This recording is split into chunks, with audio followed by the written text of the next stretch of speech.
Troas para predicar el Evangelio de Cristo, aunque se me abrió puerta en el Señor. No tuve reposo en mi espíritu por no haber hallado a mi hermano Tito. Así, despidiéndome de ellos, partí para Macedonia. Mas a Dios gracias, el cual nos lleva siempre en triunfo en Cristo Jesús, y por medio de nosotros manifiesta en todo lugar el olor de su conocimiento. Porque para Dios somos grato olor de Cristo en los que se salvan y en los que se pierden. A estos ciertamente olor de muerte para muerte, y a aquellos olor de vida para vida. Y para estas cosas, ¿quién es suficiente? Pues no somos como muchos que medran falsificando la palabra de Dios, sino que con sinceridad, como de parte de Dios y delante de Dios, hablamos en Cristo. Entonces, la semana pasada aprendimos que Dios nos enseñe a perdonar. Que Dios nos enseñe a perdonar a través de tres cosas que aprendimos. De ser, en primer lugar, ser determinados, es decir, ser decididos. Si yo tengo algo en contra de alguien, yo decido de una vez, antes de arreglar la situación, yo decido de una vez perdonar eso. Porque si yo no perdono esa situación, me voy a amargar, ¿verdad? Entonces, Pablo andaba decidido, ¿verdad? Él dice, yo estoy determinado a no ir otra vez a vosotros con tristeza. Entonces, eso nos habla de eso, de perdonar antes de ir a hablar con la persona. Bueno, recordemos rápidamente que habían unos falsos hermanos o falsos maestros o quien sea. Habían unos que estaban acusando a Pablo falsamente, ¿verdad? Porque Pablo había dicho que él iba a ir donde ellos, pero no fue, ¿verdad? Dios no se lo permitió, y también él tenía un propósito para con eso, ¿verdad? Si Pablo iba a ir en ese momento donde ellos, él los iba a destruir, ¿verdad? Como antes hemos aprendido un pasaje de eso, y no los iba a edificar. Algunos también, o muy probablemente esas mismas personas que andaban diciendo eso, ¿verdad? Que Pablo no mantenía su palabra y todo esto. Esas mismas personas estaban diciendo que Pablo mismo quería dejarse de la ofrenda que él mismo estaba recogiendo para los hermanos en Jerusalén. Y entonces, él dice, yo ya decidí perdonar, porque si yo guardo esto en mi corazón, me voy a amargar. Entonces, la segunda cosa que aprendimos es que los corintios también debían de perdonar, pero no solamente perdonar, sino debían también de consolar. Recordemos que Pablo hace mención, ¿verdad? a este muchacho, este señor que andaba teniendo relaciones con su madrastra. Tanto que Pablo dice, esto es algo que ni siquiera se menciona entre los gentiles. Y recordemos que Corinto era una ciudad muy pagana. Y Pablo dice, esto ni siquiera se menciona allá afuera, ¿verdad? Tal vez pasaba, ¿verdad? Pero no se menciona. Y entonces, todo apunta a que nosotros creamos de que este muchacho se convirtió o se arrepintió de su mal camino, y los corintios estaban siendo muy severos con él. Y Pablo dice, basta ya esa reprensión. Yo creo que ya él aprendió. Entonces debemos ser obedientes a Dios en perdonar y en consolar. Consolar habla de tener comunión con el Espíritu, comunión por medio de la palabra de Dios. Pero si ellos no hacían eso, si ellos no perdonaban ni consolaban, hemos visto en el versículo 11 que dice, para que Satanás no gane ventaja alguna sobre nosotros, pues no ignoramos sus maquinaciones. Entonces, una maquinación, ¿verdad? Una maquinación que hace el diablo, ¿verdad? Eso lo vimos por supuesto la semana pasada, pero una de las tantas maquinaciones que tiene el diablo es la persona a que nosotros amamos, o puede ser nosotros mismos, la persona a cual nosotros amamos. El diablo la tienta, ¿verdad? A que haga algo en contra de nosotros, ¿verdad? Sabemos por supuesto que Dios no tienta a nadie. Dios prueba a nosotros, a los cristianos, pero Dios no tienta a nadie. Entonces el diablo, sus demonios llegan, tientan a la persona que amamos, nos hace algún daño y también nos tienta a nosotros para que no digamos nada, para que guardemos eso en nuestro corazón, a no perdonar y a no consolar. Y cuando eso pasa, hermanos, ese sentimiento va creando amargura. Y aprendimos eso, ¿verdad? Que es casi que se siente ahí en las entrañas. Iba a ser en las estripas, pero no, eso no es. Es en las entrañas. Cuando usted tiene algo en contra de alguien o sabe si alguien está hablando en contra suya falsamente, usted dice, uy, usted no siente eso por otro lado, sino aquí, en las entrañas. Entonces, esa es una de las maquinaciones del diablo. Y hay muchas más maquinaciones del diablo. Y Pablo dice, no debemos ignorar que esto pasa, ¿verdad? Para eso tenemos que ser decididos, tenemos que perdonar para que el diablo no gane ventaja. Ahora en estos versículos que vienen, Pablo, vemos a Pablo contando una experiencia que él tuvo. Y a través de esto, él quiere que los corintios también aprendan a ser, en primer lugar, victoriosos. Y en segundo lugar, con buen olor. Entonces, dice así, vamos a ver el versículo 12. En primer lugar, vamos a ver la victoria en Cristo. Que tenemos la victoria en Cristo. Dice, versículo 12. Cuando llegué a Troas para predicar el Evangelio de Cristo, aunque se me abrió puerta en el Señor. Pablo había salido de Éfeso, ¿verdad? Después de aquel alboroto que recordamos en Hechos 19, y prosiguió, ¿verdad? Él salió de ahí y prosiguió a Grecia y a Macedonia. Y él tenía el plan de reunirse con los que estaban ahí en su equipo misionero. Él tenía el plan de reunirse con ellos en Troas. Dice así, Hechos 20 de 4 al 6. Dice, y le acompañaron hasta Asia, Sópater de Berea, Aristarco y Segundo de Tesalónica, Gallo de Derbe y Timoteo, y de Asia, Tíquico y Trófimo. Estos, habiéndose adelantado, nos esperaron en Troas. Y nosotros, pasados los días de los panes sin levadura, navegamos de Filipos. Y en 5 días nos reunimos con ellos en Troas, donde nos quedamos 7 días. Entonces, Pablo, donde ya sabemos cuál era la costumbre de Pablo. Pablo llegaba a cualquier lugar y predicaba el Evangelio.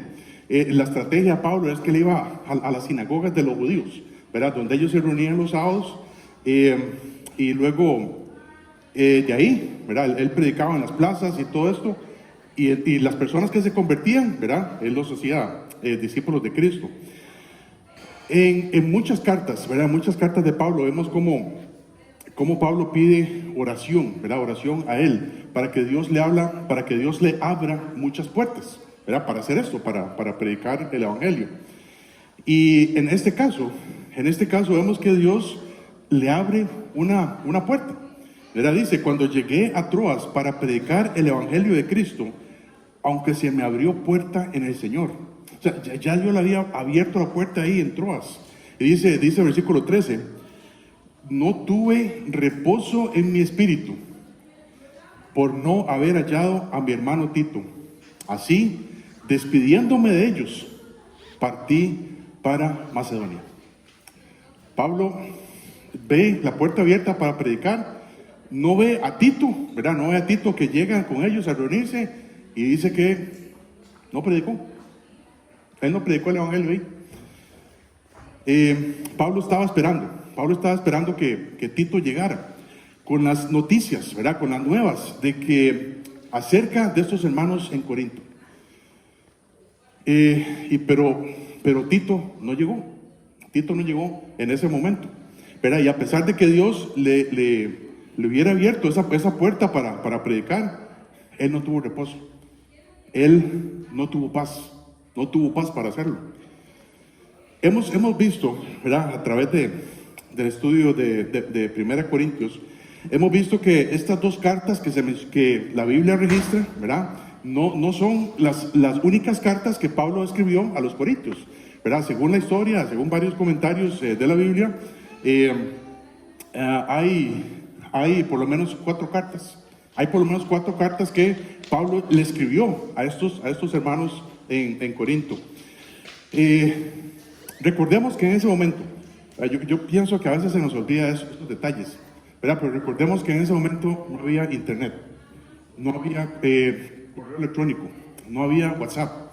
Y alguien dice, ¿cómo hacían? ¿Verdad? ¿Cómo es que hacían antes? ¿Verdad? Pero es que Pablo escribió una carta, ¿verdad? La enrollaba en pergamino, no sé, y alguien de su confianza llevaba esa carta, ¿verdad? Al destino, ¿verdad? O al destinatario, ¿verdad? Que Pablo quería. Y a veces pasaban meses, yo no sé cuántos días pudieron haber pasado en que Tito llegara de Corinto hasta Troas. Y si uno ve el mapa ahí, es algo bastante, ¿verdad? Seguramente unas 3 o 4 semanas o más. Entonces, yo creo que tampoco había correos de Costa Rica, ¿verdad? Aunque yo creo que sí, yo creo que eso duraban como unos 6 meses en llegar. Pero entonces, esto era el sistema de correos, de antes, ¿verdad? Que alguien de su confianza llevaba la carta o traía la carta, ¿verdad? Que con las nuevas, con las noticias. Tito había llevado una de estas cartas, ¿verdad? Que Pablo escribió, y Pablo sabía que esta carta que especialmente Tito llevó a los corintios, esta carta los iba a contristar. Porque él había escrito a los corintios muchas cosas en las cuales ellos tenían que corregirse. Y Pablo llega a Troas, ¿verdad? Él sigue ahí con su plan de viajes. Pablo estaba esperando que Tito trajera las nuevas, que Tito trajera las noticias de cómo era que los corintios habían reaccionado. Dice así, esto lo vamos a ver luego en capítulo 7, dice 2 Corintios 7, versículo 9.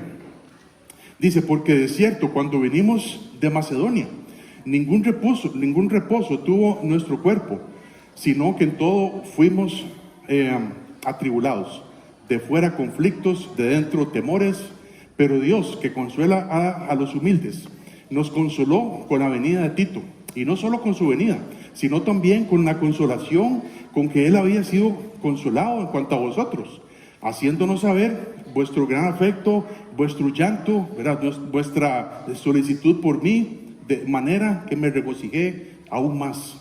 Porque aunque os contristé con la carta, no me pesa.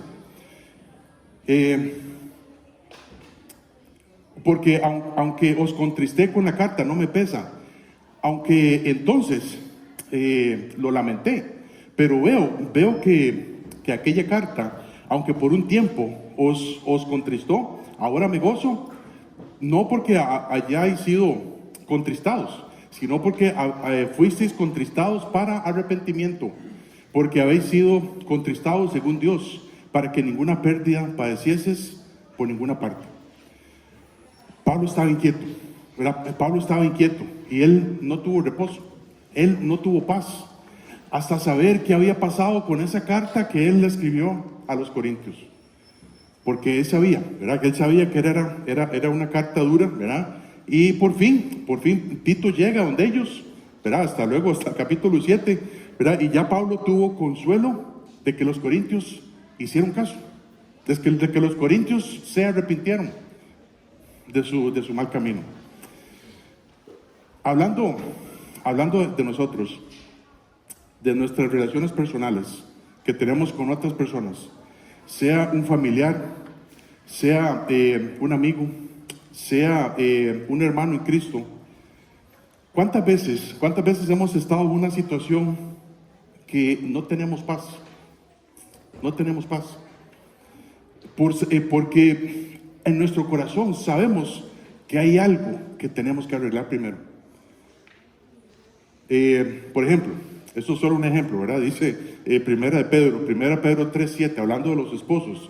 Dice Primera Pedro 3:7, Vosotros, maridos, igualmente, vivid con ella sabiamente, dando honor a la mujer como a vaso más frágil y como a coherederas de la gracia de la vida, para que vuestras oraciones no tengan estorbo. Según este pasaje, ¿verdad? Y según me cuentan, ¿verdad? Yo no sé qué es eso, ¿verdad? Pero, no, mentira, estoy hablando. Obviamente todos los esposos sabemos qué es esto, ¿verdad? La Biblia dice, usted tiene que tratar a su mujer como a vaso más frágil. Vaso más frágil es que usted lo lava con cuidado, ¿verdad? Le pone una esponjita, ¿verdad? No le pone ahí un cepillo de raíz y toda esta cosa. Y lo pone ahí a un lado, ¿verdad? Lo seca con una mantita para que no se vaya a rayar, lo que sea. Y así es como Dios quiere que los esposos traten a las esposas, ¿verdad? Como vaso más frágil. Y cuando hay un problema en el matrimonio, la comunión con Dios se rompe. Dice, nuestras oraciones tienen estorbo.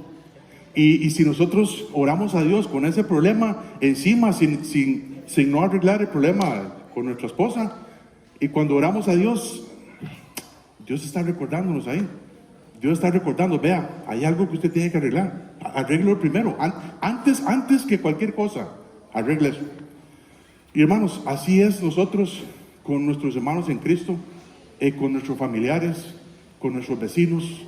A veces tenemos problemas con nuestros vecinos o con un familiar, con tu mamá, con tu papá, con un hermano.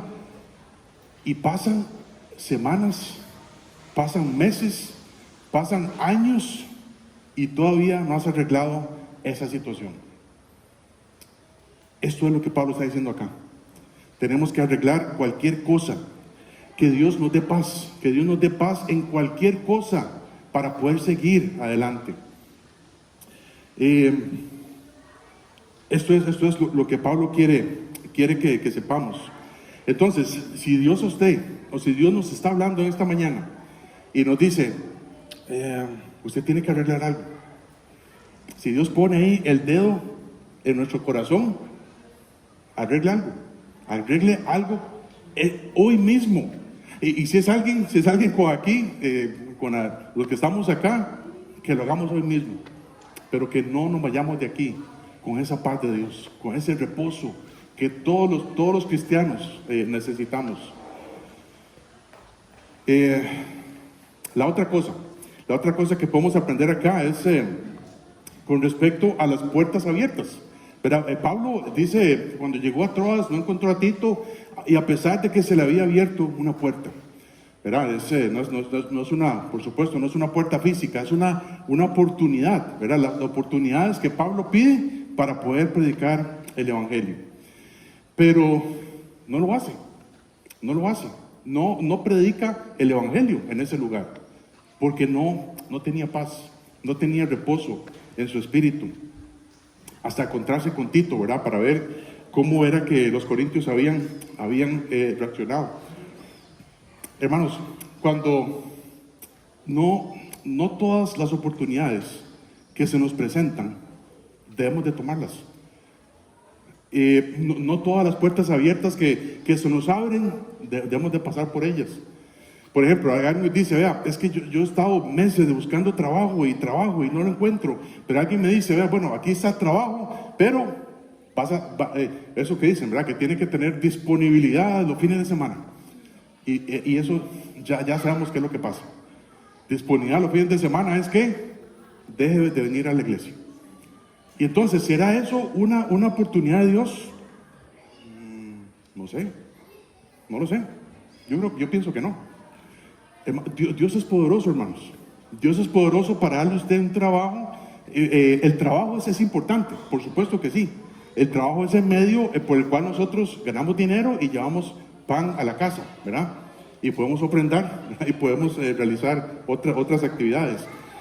Pero no todas las oportunidades que se nos presentan son de Dios.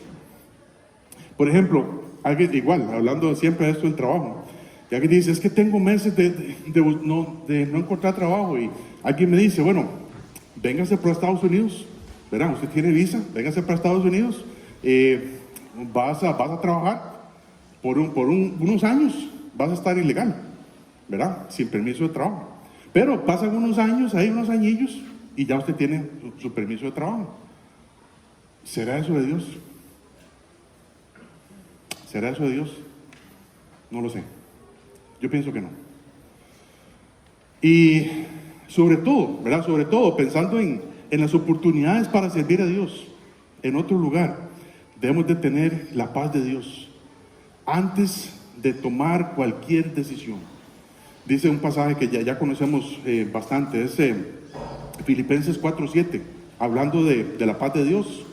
Dice, y la paz de Dios que sobrepasa todo entendimiento, guardará vuestros corazones y vuestros pensamientos en Cristo Jesús. Cuando alguien lee este versículo, ¿verdad? Alguien dice, bueno, es la paz de Dios que sobrepasa todo entendimiento, y entonces, bueno, yo oro por esa paz de Dios que ni siquiera voy a entender. No, esto no es lo que está diciendo el versículo.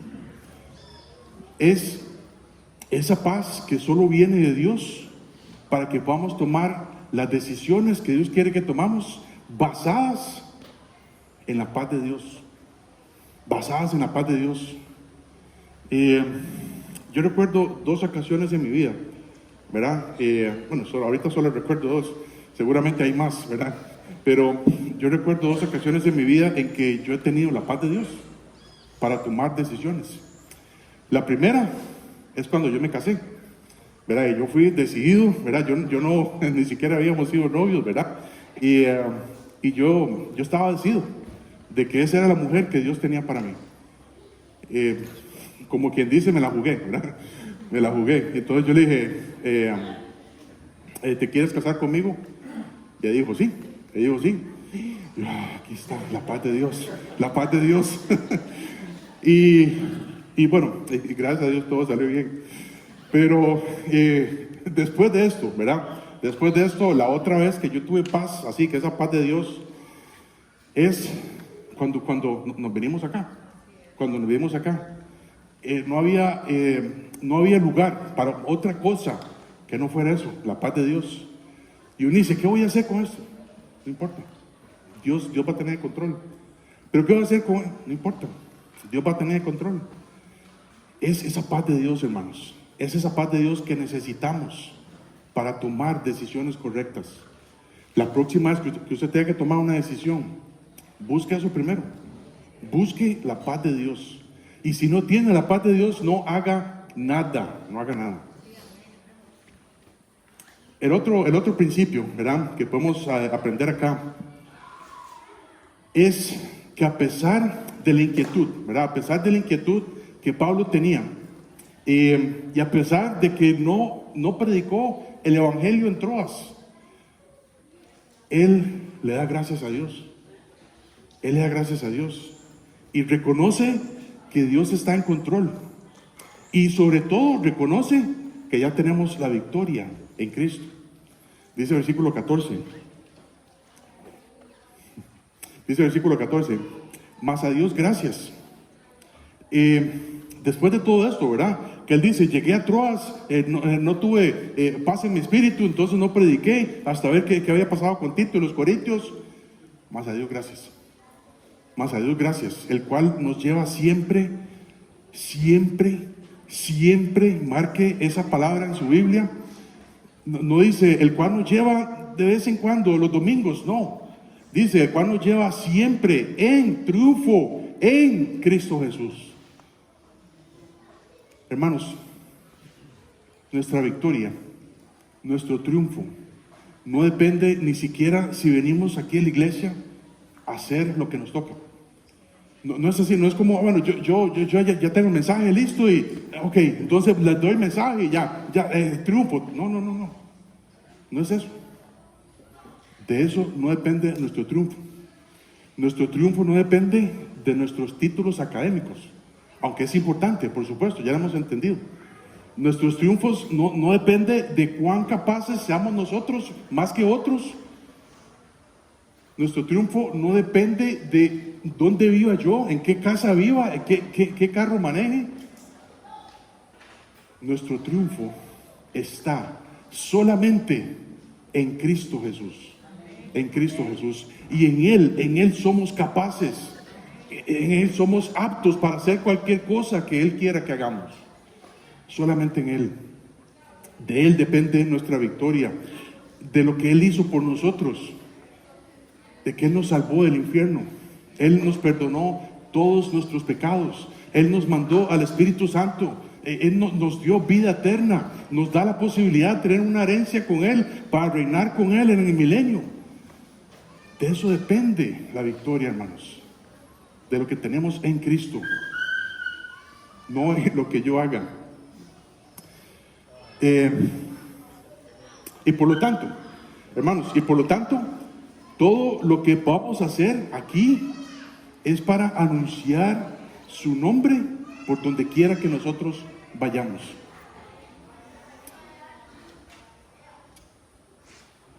Dice un pasaje muy conocido, ¿verdad? Romanos capítulo 8.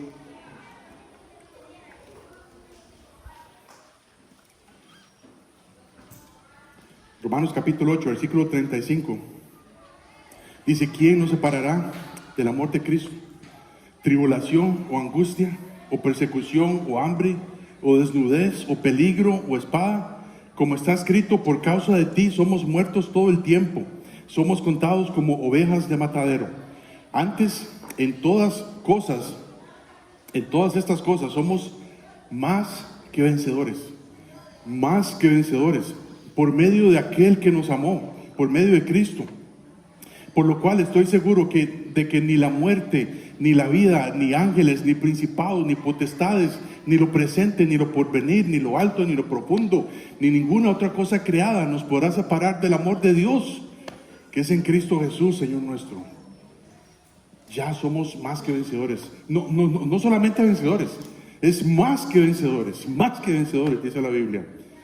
Y por lo tanto debemos de buscar esa victoria en Cristo. Pero es que yo no soy capaz, yo soy incapaz, yo soy tartamudo, a mí me da vergüenza hablar, yo no tengo los recursos. No importa, porque en Cristo somos más que vencedores. Y cualquier cosa que yo intente para mi Señor es una victoria para Él, no es para mí, es para Él. Debemos de buscar eso, hermanos. Debemos de buscar llevarle una victoria a Cristo. Y no es por mis obras, es por lo que Él hace, por lo que Él hizo por nosotros. Busquemos el reposo, busquemos la paz de Dios en cualquier situación. Y si no tienes esa paz de Dios, ¿será que Dios te está diciendo que necesitas arreglar algo para poder seguir adelante? Ya tenemos el triunfo en Cristo. De eso tratan estos dos versículos. Ya tenemos el triunfo en Cristo. Y por lo tanto, ahora debemos de tener un buen olor para Dios. Dice versículo 14. La segunda parte. Bueno, todo el versículo 14 dice, mas a Dios gracias, el cual nos lleva siempre en triunfo en Cristo Jesús. Y por medio de nosotros, manifiesta en todo lugar el olor de su conocimiento. El olor de su conocimiento. Hermanos, para Dios el olor es muy importante. Yo sé que tal vez para algunos de nosotros no sea tan importante, ¿verdad? Sobre todo, ¿verdad? Después del domingo en la tarde. Pero para Dios sí. Para Dios el olor es muy importante. Vemos cómo, ¿verdad? Cuando Dios establece este sistema de ritos, este sistema de ofrendas y holocaustos, ese sistema de sacrificios, Levítico, Éxodo, y cuando el pueblo de Dios obedecía, cuando el pueblo de Dios, cuando Israel obedecía a Dios, llevando las ofrendas y los sacrificios que Dios ordenaba, ¿verdad? Dice la Biblia que subía a Dios un olor grato cuando se quemaban las ofrendas. Pero no es por el tipo de ofrenda que había ahí, no es por la grasa, aunque cuando estamos haciendo una carne asada, ¿verdad? O un chorizo de allá, de los de Wando, de Liberia, eso es lo mejor, ¿verdad? Pero no es eso, no es que a Dios le gustan las parrilladas. es que el pueblo obedecía, de corazón y llevaba las ofrendas que Dios les había dicho que hicieran. Dice Éxodo capítulo 29, versículo 18, dice: y quemarás todo el carnero, todo el carnero incluye todo el carnero, ¿verdad? Sus cachos, su piel, todos sus huesos, todas sus entrañas y todo esto, ¿verdad? Tu carne. ¿A qué huele el cacho quemado? ¿Ah? Es feo, ¿verdad? Es feo, ¿a que sí? Como el pelo, es como cuando usted está cocinando y de repente se le sale una llama y se le queman los pelos del brazo, ¿verdad? Así huele. No es algo muy agradable, pero para Dios sí. Y es cuando el pueblo obedecía, Dice: y quemarás todo el carnero sobre el altar. Es holocausto de olor grato para Jehová. Es ofrenda quemada a Jehová. Dice el versículo 25, Éxodo 29, 25. Después lo tomarás de sus manos y lo harás arder en el altar sobre el holocausto, por olor grato delante de Jehová. Es ofrenda encendida a Jehová. Dios les dice al pueblo de Israel: ustedes tienen que hacer ese sistema de sacrificios. Y ellos lo hicieron, ¿verdad? Ellos lo hicieron. Al principio lo hicieron muy bien, pero llegó el momento en que la nación de Israel ofrecía a Dios y también ofrecía a otros dioses. Y a pesar de eso, seguían con las ofrendas a Dios, pero de una manera religiosa. Ya no lo estaban obedeciendo a Dios. Ya no lo estaban obedeciendo. Dice Isaías 1:11, dice: ¿para qué me sirve, dice Jehová?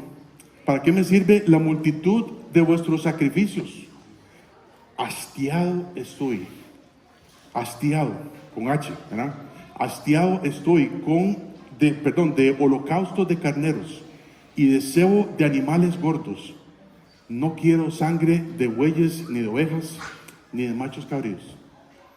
Llegó el momento en que ese olor grato que subía a las ofrendas se convirtió en que Dios no podía oler eso. Y es porque ellos estaban teniendo una doble vida. Lo que Dios quería es que ellos obedecieran, pero ellos no lo estaban haciendo. Dice Oseas, el libro de Oseas, capítulo 6, versículo 6. Oseas 6:6: porque misericordia quiero y no sacrificio, y conocimiento de Dios más que holocaustos. ¿Verdad? No es que Dios quería que ellos tuvieran una cabezota así de solo conocimiento. No, es con misericordia, con la obediencia a Dios. A Dios le gusta el olor de las ofrendas, pero cuando vengan de un corazón obediente. Y aún si lo estamos haciendo, aún si estamos ofrendando eso a Dios, recordemos las 4 cosas en que nosotros podemos ofrendar, ¿verdad? En primer lugar es tesoro, ¿verdad? El dinero. Si usted tiene dinero, si usted gana dinero, dice la Biblia que conforme a lo que Dios ponga en su corazón, así tiene que ofrendar. Y conforme también prospere, ¿verdad? La otra cosa es el tiempo, ¿verdad? ¿Qué estamos nosotros haciendo con el tiempo? Dios nos da 24 horas al día. De esas 24 horas, ¿dónde está Dios ahí metido? En segundo lugar es tesoro, tiempo, talentos, ¿verdad? Los talentos son los dones naturales que Dios nos ha dado, ¿verdad? ¿Dónde están esos dones? Ni siquiera estamos hablando de los dones espirituales. O sea, ¿cuáles son las habilidades que Dios me ha dado para ponerlas a su servicio? Y en segundo lugar, el tiempo, ¿verdad? ¿Qué dije yo? Testimonio, perdón. El cuarto lugar, testimonio. ¿Cómo está nuestro testimonio allá afuera? Y precisamente hablando de ese testimonio, es ese olor que nosotros llevamos a Dios allá afuera. no es que los domingos yo me pongo un perfume que diga Dios. Aquí Dios, ¿verdad? Y me baño de ese perfume, porque yo quiero que la gente cuando me vea y cuando esté conmigo, ay, qué rico huele. Pero ese olor no es un perfume. Ese olor ya lo vamos a ver. Pero las ofrendas, hermanos, todo lo que nosotros estamos haciendo para Dios, ¿cómo Dios percibe esa ofrenda? Si Dios estuviera aquí esta mañana y Él pasa, ¿verdad? Él pasaría por cada uno. No, a eso no. No, perdón, es mentira, Juan. ¿Cómo Dios reaccionaría? Sí, aquí hay una ofrenda. No, aquí no, ¿verdad? Así, hermanos, así Dios quiere. Dice, ya hemos aprendido antes en Mateo, ¿verdad? Que dice que donde hay dos o tres congregados en mi nombre, ahí estoy yo en medio de ellos, ¿verdad? Dice Jesús. Dios está aquí, ¿verdad? Si hay más de 2 cristianos, ¿verdad? Reunidos en este lugar, Dios está aquí. Pero muchas veces Dios tiene que taparse la nariz por nuestro pecado. Dios tiene que taparse la nariz por nuestro pecado.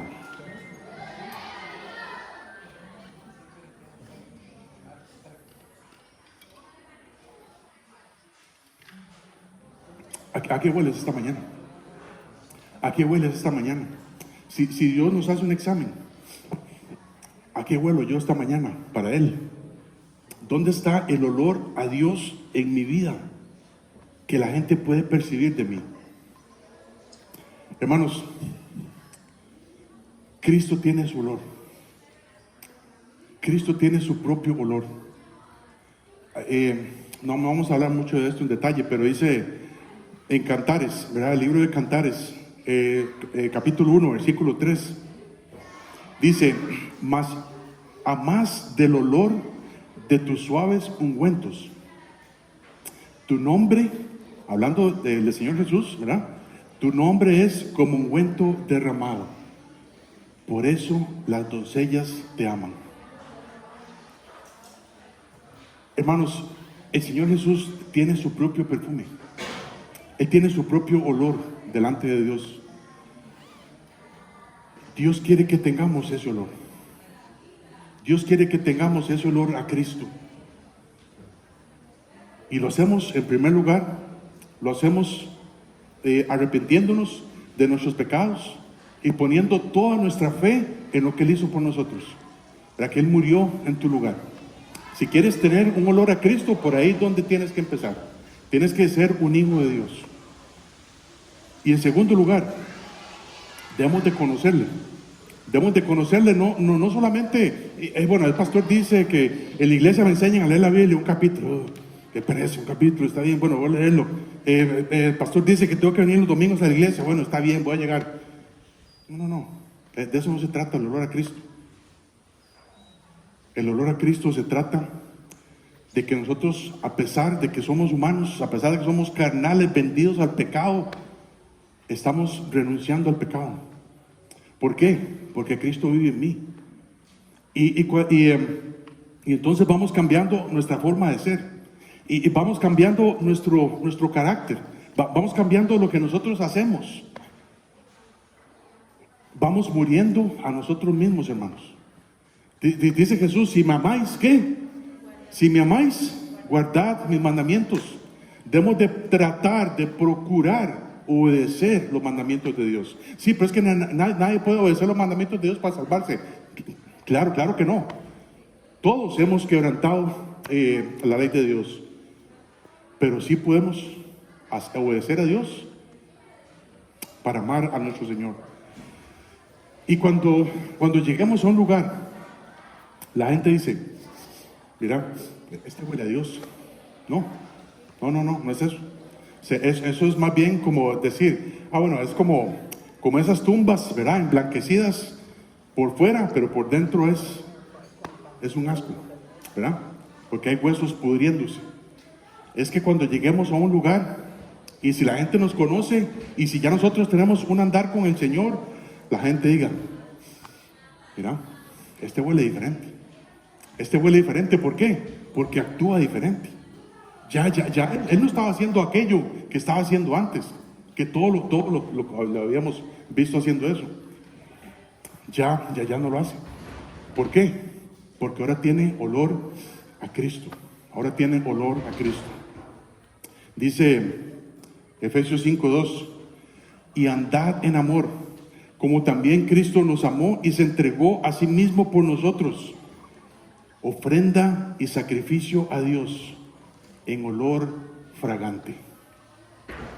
Una vez que somos del Señor, una vez que ya tenemos a Cristo en nuestra vida, ahí es donde podemos hacer olor fragante para Dios. Una ofrenda, que esa ofrenda llegue directamente a la nariz de Dios. Dice Romanos 12, del 1 al 2. Dice, así que hermanos, os ruego por las misericordias de Dios, que presentéis vuestros cuerpos en sacrificio vivo, santo, agradable a Dios, que es vuestro culto racional. No os conforméis a este siglo, sino transformaos por medio de la renovación de vuestro entendimiento, para que comprobéis cuál sea la buena voluntad de Dios, agradable y perfecta. Según este versículo, yo tengo que ahora presentar mi cuerpo en sacrificio vivo, ¿verdad? No que te vayas a quemar ahí en la cocina, pero yo tengo que morir a mí mismo. Yo tengo que ser más como Cristo y menos como yo. Y debemos de cambiar nuestra mente por la mente de Cristo. Debemos de hacer un cambio de mente. Debemos de que el Señor nos quite nuestro cerebro y que ponga un poco de su cerebro, para que sepamos qué es lo que Dios quiere que hagamos y lo cumplamos y lo obedezcamos. ¿Cómo está esa nariz de Dios en nosotros? Si Dios está aquí, ¿estás ahí con la nariz tapada? ¿O cómo estuviera? Hay un olor fragante, un olor grato. O yo mejor me voy para allá, porque no quiero estar cerca de ese olor. Versículo 15. Dice, versículo 15 y 16. Porque para Dios somos grato olor de Cristo a los que se salvan y a los que se pierden. A estos ciertamente olor de muerte para muerte, y a aquellos olor de vida para vida. Y para estas cosas, ¿quién es suficiente? Aquí lo que Pasá nos está diciendo es que nosotros, como siervos de Dios, como siervos del Señor, debemos de llevar el mensaje de salvación a todas las personas. Ese olor, ¿verdad? Que Pablo dice, yo llevo siempre en mí el olor de conocimiento de Dios.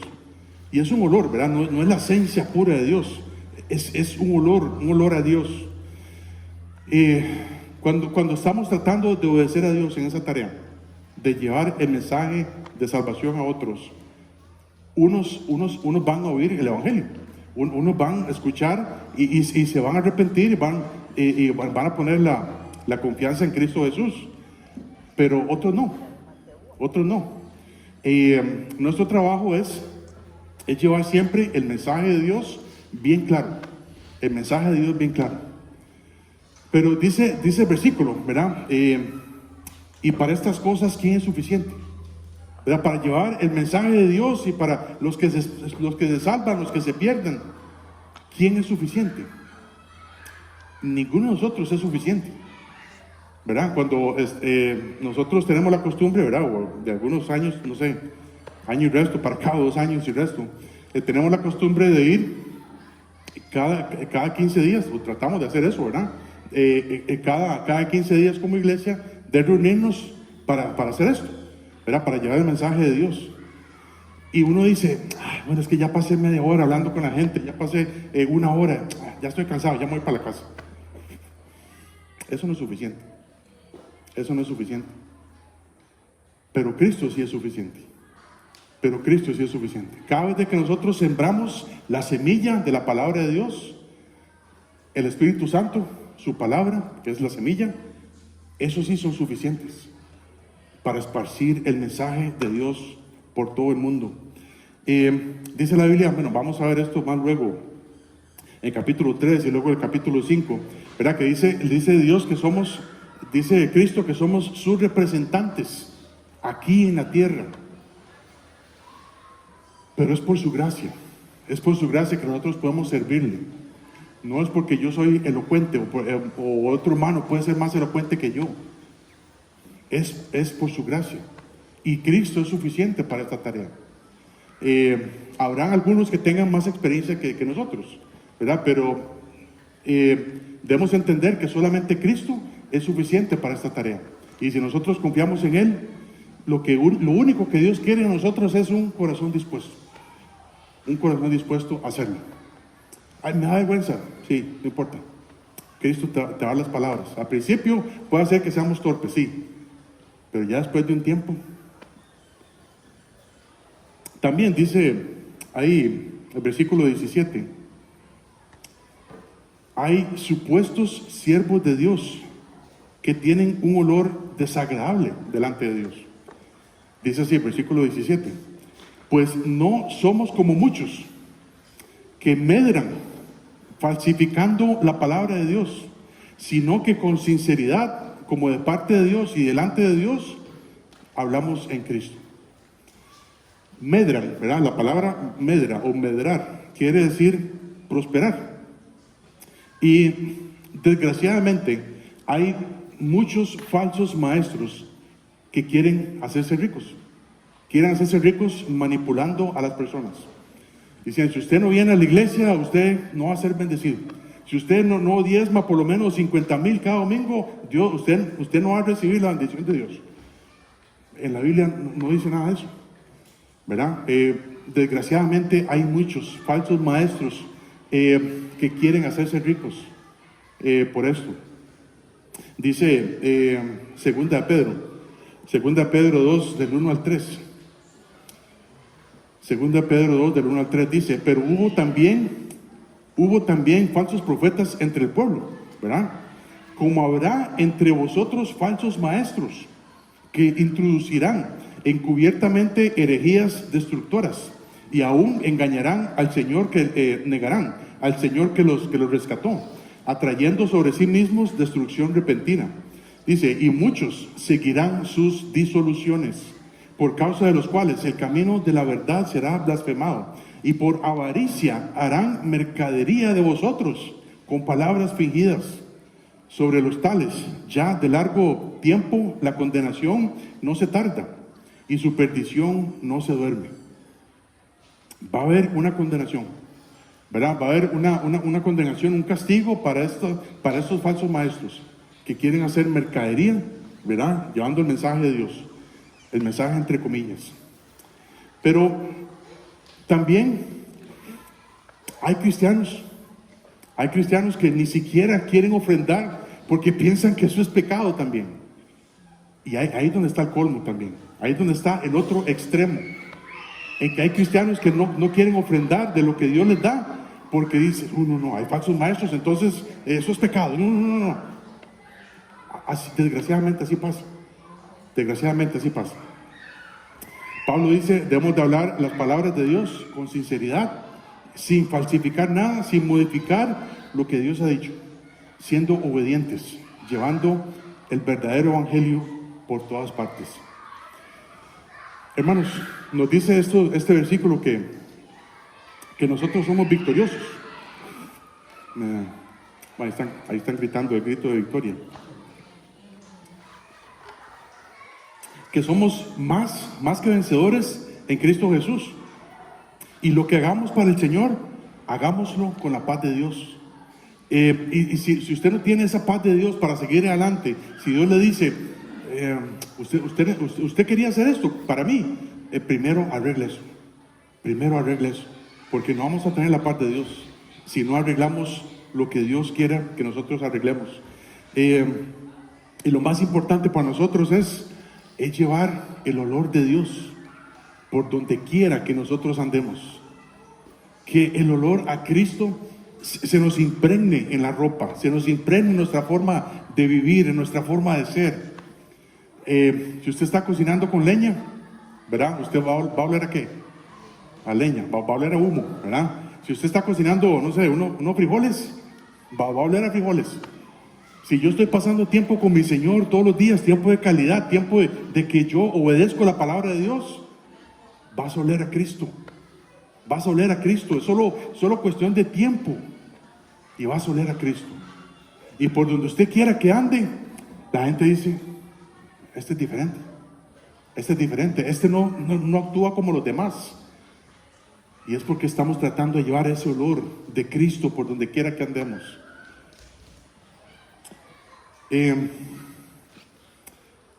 Yo traje, bueno, yo le robé, bueno, no le robé, le tomé prestado a mi esposa esta candela, no sé si se dio cuenta. Yo le tomé prestado a mi esposa esta candela, ¿verdad? Y alguien ha visto estas candelas, ¿verdad? La venden ahí en el outlet, ¿verdad? Cuando usted destapa esta candela, huele rico, ¿verdad? Pero solamente aquí, ¿verdad? Solamente cuando usted acerca la nariz. Si usted está en un lugar cerrado y usted enciende esta candela, el olor de esto va a impregnar el lugar, ¿verdad? Bueno, sobre todo cuando yo voy al baño y mi esposa enciende una candela, yo seguramente este era el propósito. Lo que nosotros queremos es para que una candela se pueda, digámoslo así, para que una candela pueda activar el olor, ¿qué tiene que hacer? Quemarse, ¿verdad? Ahorita le va a llegar el olor.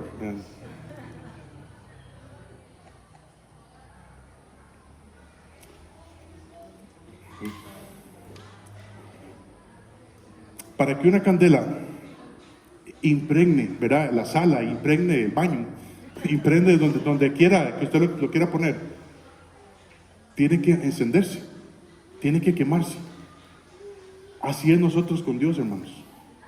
Para que nosotros podamos activar el olor a Cristo que llevamos o que deberíamos tener, debemos de ofrecer nuestros cuerpos en sacrificio vivo, morir a nosotros mismos, morir a nuestros propios deseos, ser más como Cristo y menos como yo. Y pensando en eso, ¿verdad? Pensando en el olor fragante que Dios quiere que tengamos. Hay una mujer, ¿verdad? Que Dios registra, ¿verdad? Que el Señor registra, y es esta mujer, ¿verdad? En Juan dice que fue María, ¿verdad? Pero en Mateo capítulo 26, vemos esta historia, ¿verdad? De cómo esta mujer llegó a los pies de Jesús y derramó este perfume. Dice así, Mateo 26, versículo 6. Mateo 26, 6 dice, y estando Jesús en Betania, en casa de Simón el leproso, vino a él una mujer con un vaso de alabastro de perfume, de gran precio, y lo derramó sobre la cabeza de él. Y estando sentado a la mesa, al ver esto, los discípulos se enojaron, ¿verdad? En Juan dice que fue Judas Iscariote, ¿verdad? Que se enojó, que por qué no vendieron eso y le dieron a los pobres, ¿verdad? Porque él era el tesorero y podía meter la mano ahí. Pero dice, al ver esto, los discípulos se enojaron, diciendo, ¿para qué este desperdicio? ¿Para qué este desperdicio? Porque esto podría haberse vendido a gran precio y haberse dado a los pobres. Y entendiéndolo, Jesús les dijo, ¿por qué molestáis a esta mujer? Pues ha hecho conmigo una buena obra.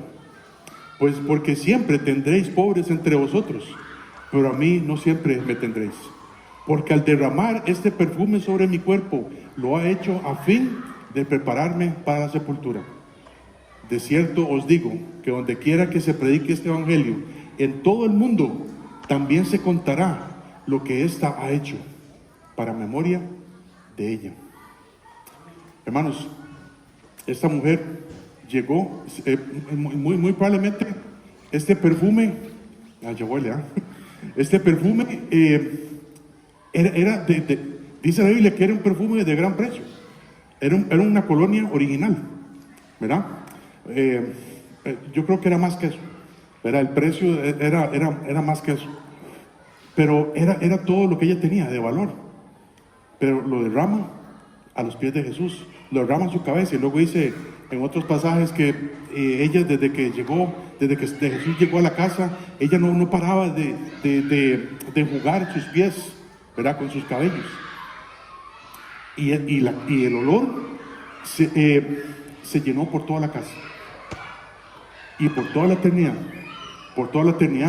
ella va a ser recordada. Hermanos, nosotros debemos de ser así. Debemos de derramar nuestra vida para el Señor, de ser una ofrenda grata, un olor grato delante de Dios. Y si no lo estoy haciendo, ¿por qué será? ¿Será que estoy viviendo para mí y menos para Él? Donde quiera que yo voy, si la gente me dice, no sé, lo que menos me dice es que soy cristiano, ¿por qué será? ¿Será porque estoy viviendo para mí y no para Él? Que esta mañana salgamos de aquí pidiéndole a Dios que seamos ofrenda, que seamos un olor grato para Él. A Dios le interesa el olor, hermanos. Ya tenemos la victoria en Cristo. Lo que nos falta es ese olor a Él. Vamos a orar.